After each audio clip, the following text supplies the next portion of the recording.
Can you speak a bit more about Nigel Farage? I know he was at your wedding, and I think that he was one of the first guys that you professed your love of Candace to. I might be wrong on that one. But like, what do the public not know about Nigel? How do they get him wrong? Like, what is he really like? Well, I would recommend this. If you want to see a side of Nigel, which not many people have seen, watch his interview with Candace on her show. Because that is, I watched that whole episode. I watched it being filmed. We filmed it in London, and I came away from that and I said, I've never seen Nigel like that before. Nigel is a really terrific bloke. I mean, I only have good things to say about him. I mean, yes, he was one of the first people in whom our relationship was confided. He happened to be at the conference in Palm Beach where I was there, and we were sort of, Candace and I were kind of like getting to know each other. I mean, nothing was said, nothing happened, but it was very much a kind of this, I really find this girl fascinating, and he was one of those people I said that to.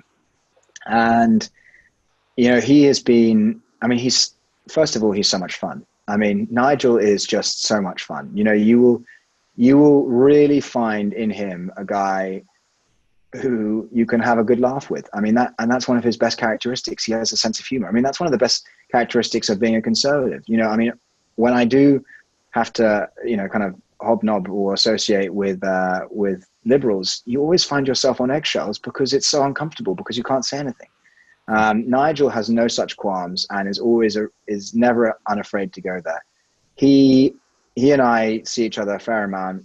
We catch up quite often. Even when he's depressed, he's still very happy. He still has a positive outlook. I mean, he's a real fighter.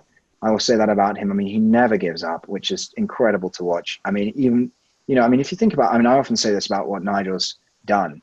And when he and I kind of got to know each other, I mean, I actually just sort of was in slight awe of the fact that he has given up, basically 30 years of his life. And I mean, the other part being is that, which nobody really ever thinks about, but countless, so much money. I mean, he sacrificed both personally from what he could have made and personally what he then had to spend on things like security, and all these campaigns that he was running. He's given basically everything to this one idea of the sovereign nation. And as a result, I mean, I sort of just was in awe when I first kind of was like, I put two and two together and finally made that realization that basically this guy has given everything. And as a result, I'm always just so impressed with his dedication to the cause, and he never gives up. And so, I mean, apart from being just a great laugh and great fun to be around and great to have a beer with, he's one of those guys who you talk to him and his depth of experience over that 30 years is incredible. And we were honored to have him at our wedding. I mean, he gave the toasts, and, we had a great time. And, that was still in the midst of the kind of Brexit struggle.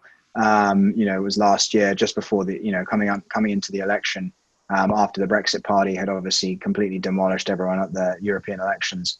So, I mean, it was, he and I have been very close. We talk quite a lot, and it's been great fun to work with him on so many different projects. And the other great thing is also that he's one of these kind of characters who, and to some extent, this is kind of also a role which seems to be, given to me, which is kind of hilarious, but also Candace as well. It's kind of these sort of, mysterious conservative figures behind the scenes who, nobody ever really knows what they're up to. And that is actually quite funny with Nigel, is that he often does have plans up his sleeve, which nobody ever realizes, and then sort of unleashes them upon the nation, to the unsuspecting. And that's always great to watch, because the media reaction is always, the Guardian getting its knickers in a twist, and, the Independent trying to run another hit piece on him. And it's just fun to watch. So it's fun.